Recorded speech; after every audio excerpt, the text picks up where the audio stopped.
अपाहिज शख्स ने 6 साल की बच्ची के साथ किया यौन शोषण। आपने अनेक अजीबोगरीब रेप की घटनाओं के बारे में पढ़ा होगा, मगर आपको बता दें कि अब जो हम आपको बताने जा रहे हैं उसे पढ़कर आपको यह खबर एक बार जरूर झूठी लगेगी, मगर इसका पूरा सच जानने के बाद आप सोचने पर मजबूर हो जाएंगे कि इस अजीब दुनिया में ऐसा होता भी है। एक ऐसा शख्स जो बिना किसी सहारे अपनी जिंदगी नहीं गुजर सकता, वैसे शख्स ने किया है रेप जैसा गंदा काम, जिसे जानकर सब हैरान हो गए।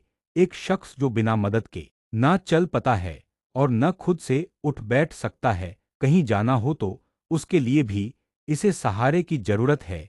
इस हाथ पैर से लाचार जर्मनी के टॉमी नाम के शख्स की 35 वर्ष का है, उस पर 6 साल की बच्ची के साथ यौन शोषण करने का आरोप है।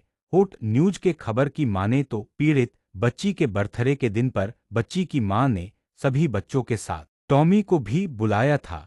आपको बता दें कि यह इंसान शरीर से लाचार था, मगर बोल सुन और सब अच्छी तरह से समझ सकता है।